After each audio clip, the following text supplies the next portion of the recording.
Berkisah tentang seorang wanita yang ditinggal oleh suaminya untuk perjalanan bisnis, yang mempunyai saudari perempuan yang meminta tolong kepada dirinya agar mengizinkan anak laki-lakinya untuk tinggal sementara di rumah.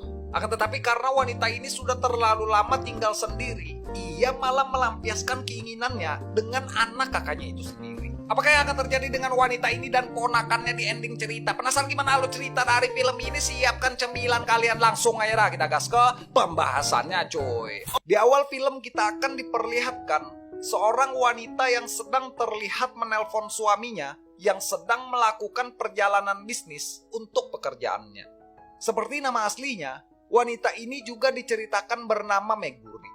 Mbak Megu adalah seorang ibu rumah tangga yang hanya tinggal berdua dengan suaminya yang bernama Takashi dan belum mempunyai anak. Mbak Megu menelpon suaminya berniat memintanya untuk segera pulang karena Mbak Megu tidak pernah terbiasa untuk tinggal sendirian di rumah. Berhubung sang suami adalah seorang bisnismen dan perjalanan bisnisnya itu harus tertunda karena ada masalah baru di kantor, Mbak Megu pun harus tetap masih bersabar untuk menunggu suaminya itu pulang. Di tengah waktu telepon, handphone Mbak Megu malah berdering lagi, yang ternyata itu adalah telepon dari kakak perempuannya yang memberitahukan kalau anak laki-lakinya ingin mampir dan menginap sebentar ke rumahnya. Dan setelah mengiyakan dan memberi izin, Mbak Megu pun balik menelpon suaminya untuk berpamitan dan menyuruhnya segera pulang. Besoknya, saat Mbak Megu terlihat duduk-duduk santai di ruang tamunya, bel rumahnya pun berbunyi, yang ternyata itu adalah ponakan laki-lakinya yang sudah datang. Melihat ponakannya yang sudah lama tidak ia temui, dengan senang, Mbak Megu pun menyuruh ponakannya untuk duduk, sembari menunggu Mbak Megu yang ingin membuatkan minum untuknya. Ponakan Mbak Megu yang mempunyai rambut tempurung kelapa setelah dibelah dua ini bernama Kajuya. Kajuya adalah seorang pelajar SMA yang diceritakan sebentar lagi akan memasuki ujian akhir. Maka dari itu, meskipun berada di rumah tantenya, ia pun harus selalu rajin belajar agar bisa lulus dari ujiannya.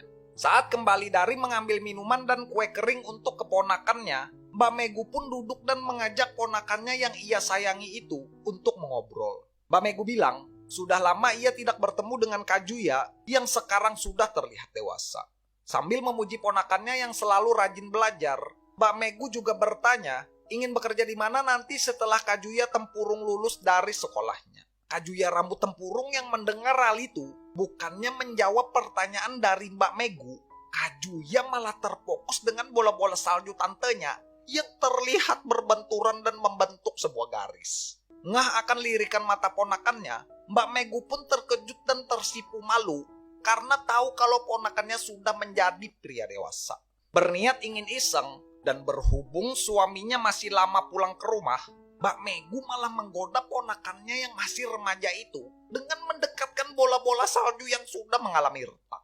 Melihat bola-bola salju bergelindil-gelindil menuju ke arahnya, Mas-mas tempurung pun dengan panik menjawab candaan tantenya itu dengan tidak bergerak karena terlalu tegang.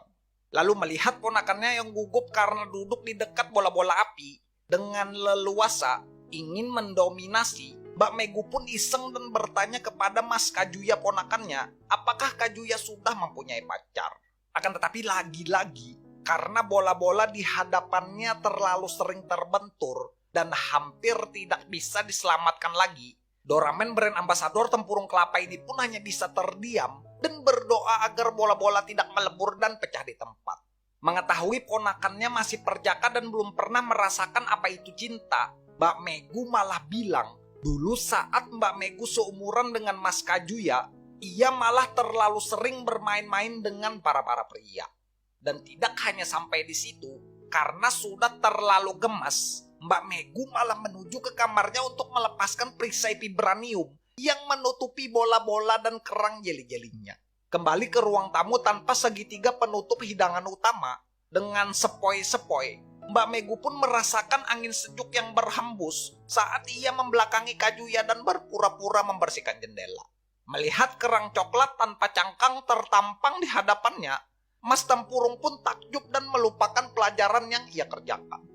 Akan tetapi ketika kerang tanpa cangkang sudah merayap terlalu dekat, yang terlihat mempunyai lumut yang banyak, Kajuya pun segera menghindar karena takut akan dihisap. Mbak Megu yang melihat respon Mas Kajuya rambut tempurung, ia pun bilang kalau ia harus mencari cara lain untuk menggoda ponakannya itu. Malamnya, saat Kajuya pergi ke dapur untuk mengambil minuman, ia pun dikagetkan akan kedatangan tantenya yang masih handukan karena baru selesai mandi. Melihat ponakannya itu menutupi mukanya dengan buku, lagi-lagi dengan iseng, Mbak Megu pun melepaskan handuk yang ia pakai, yang membuat Kajuya geger dan langsung berbalik. Kucing-kucingan itu pun berakhir saat Mbak Megu yang sudah sangat kesal dan langsung menerjang Kajuya yang sedang tidur di kamarnya. Meskipun sempat menolak dan kabur karena kaget, dengan sedikit paksaan, Kajuya pun berhasil diminta oleh tantenya itu untuk diajari mencangkul lahan perkebunannya yang sudah gersang dan berdebu. Dua fighter Mortal Kombat ini pun finally melakukan adegan cangkul-cangkul sampai 7 kali babak penyisihan yang berdurasi tayang perdana selama 35 menit. Akan tetapi pada besok siangnya, Mas Tempurung yang sudah merasakan bola-bola salju punya tantenya, ia malah balik menyerang karena suka dan membuat Mbak Meguri yang sedang memasak di dapur mendapatkan karma. Dan filmnya pun berakhir saat Mbak Meguri harus menghadang dan merasakan serangan Kajuya yang bertubi-tubi mencangkulnya di tepi sudut ruang dan waktu, cuy. Aduh. Oke guys, ya mungkin segini aja ya untuk pembahasan film Asia kali ini ya. Ini bagi kalian yang pengen nonton full movie-nya, kalian langsung aja search nonton kode produksi di pin komen di Google Chrome, cuy. Dari film ini kita bisa belajar, setiap tindakan yang dilakukan, tidak peduli seberapa tidak signifikannya, hal itu pada akhirnya akan kembali kepada pelaku dengan dampak yang sama. Baik akan dikembalikan baik, dan buruk akan dikembalikan buruk, cuy. Selamat Lebaran gue ucapin, selamat Hari Raya Idul Fitri buat teman-teman semua yang merayakan. Mohon maaf lahir dan batin dari tim Karamel Popcorn semua, cuy.